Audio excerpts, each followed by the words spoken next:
Hello बच्चों, let's read this question. The question says state two main causes of a person developing nearsightedness with the help of a ray diagram. Suggest how he would be able to overcome this disability.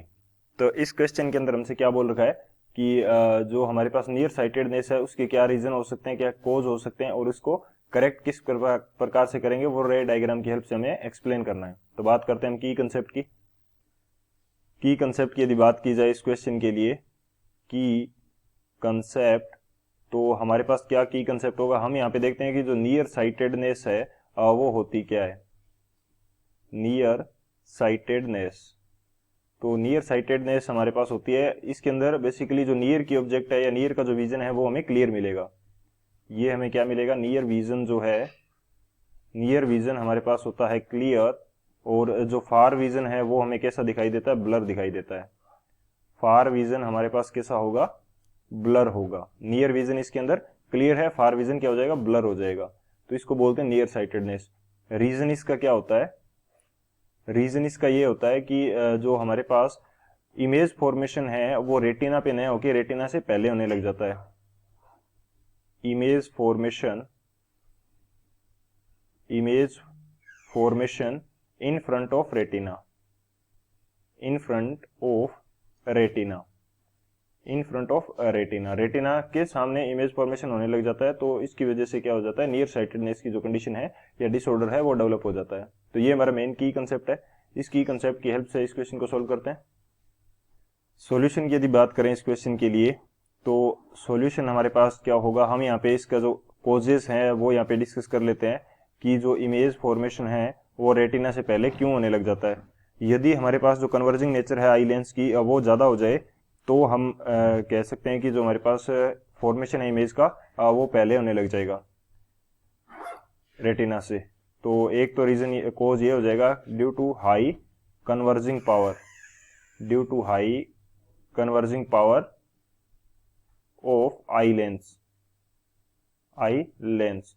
Converging power ज्यादा होगी तो इसका मतलब क्या होगा कि जो focal length है हमारे पास वो क्या हो गई है, डिक्रीज हो गई है। फोकल लेंथ हमारे पास क्या हो गई है, डिक्रीज हो गई है। एक तो ये रीजन हो सकता है। सेकेंड हमारे पास क्या रीजन होता है कि जो हमारा आई बॉल है वो लंबा हो जाता है, उसकी क्या हो जाती है, लेंथ जो है वो ज्यादा हो जाती है, जिसकी वजह से भी हमारे पास क्या होता है, इमेज का फॉर्मेशन है वो रेटिना से पहले होने लग जाता है। Due to eyeball being too long, due to eyeball, due to eyeball being too long, ज्यादा लंबा होने की वजह से भी ये क्या हो जाता है, हमारे पास जो फॉर्मेशन है इमेज का वो रेटिना से पहले होने लग जाएगा। तो ये इसके कोज हो जाएंगे। अब इसको करेक्ट करना है तो हम क्या करेंगे, इसकी जो कन्वर्जिंग पावर जो बढ़ चुकी है उसको क्या कर देंगे, उसको वापिस से थोड़ा कम करने की कोशिश करेंगे। तो हमारा जो विजन है वो क्लियर मिलने लगेगा। बेसिकली यदि मैं यहाँ पे शो करना चाहूँ तो जैसे हम यहाँ पे यदि देखते हैं, यदि थोड़ा सा इसको करेक्टली बनाए, ये मैंने मान लिया कि हमारे पास क्या है, आई है, ये आई लेंस हो गया। अब इसके ऊपर जो भी लाइट आ रही थी, पैरेलल जो भी लाइट रे आ रही थी, इसको ये आई लेंस हमारे पास क्या कर रहा है, रेटिना से पहले फोकल पॉइंट के ऊपर कन्वर्ज कर दे रहा है। तो इमेज फॉर्मेशन हमारा यहाँ पे हो रहा है, ये हो गई डिफेक्टेड आई।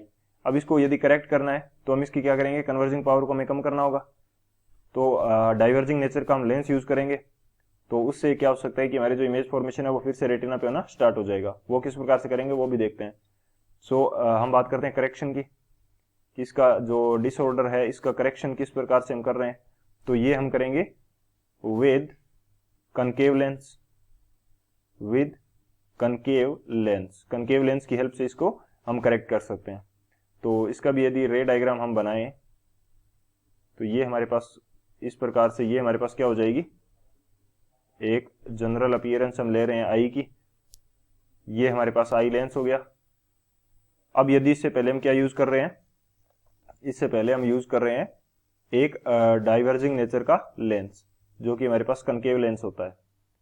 ये मैंने डाइवर्जिंग नेचर का लेंस लिया, डाइवर्जिंग नेचर का मैंने लेंस लिया। तो इसके ऊपर जो भी लाइट रे आ रही है, इसको थोड़ा सा मैं क्या करता हूँ, करेक्टली बनाते हैं इसको।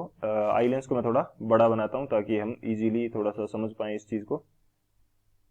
ये मेरे पास आई लेंस है। अब यदि इसके ऊपर लाइट रे आ रही है, पैरेलल लाइट रे यदि इसके ऊपर इंसिडेंट हो रही है, तो ये इनको क्या कर देगा, थोड़ा सा डाइवर्ज कर देगा। थोड़ा सा इसने क्या कर दिया, डाइवर्ज कर दिया। थोड़ा सा यदि डाइवर्ज कर देता है तो फिर से जब ये कन्वर्जिंग लेंस यानी कि आई लेंस के ऊपर जाएंगी तो आई लेंस इनको क्या करेगा, कन्वर्ज करेगा। अब जब ये कन्वर्ज करेगा तो ये हमारे पास इमेज फॉर्मेशन कहां पे बना के देगा हमें, ये हमारे पास इमेज बना के देता है रेटिना के ऊपर। सो इमेज फॉर्मेशन हमारे पास कहां पे होगा, अब यहाँ पे इमेज बनेगी रेटिना के ऊपर। सो हम इसको करेक्ट किस प्रकार से कर सकते हैं, ये हमारा रेटिना है बेसिकली जहां पे इमेज फॉर्मेशन अभी हो रहा है। तो करेक्ट किस प्रकार से कर सकते हैं हम, कनकेव लेंस की हेल्प से करेक्ट कर सकते हैं। So this is the final answer.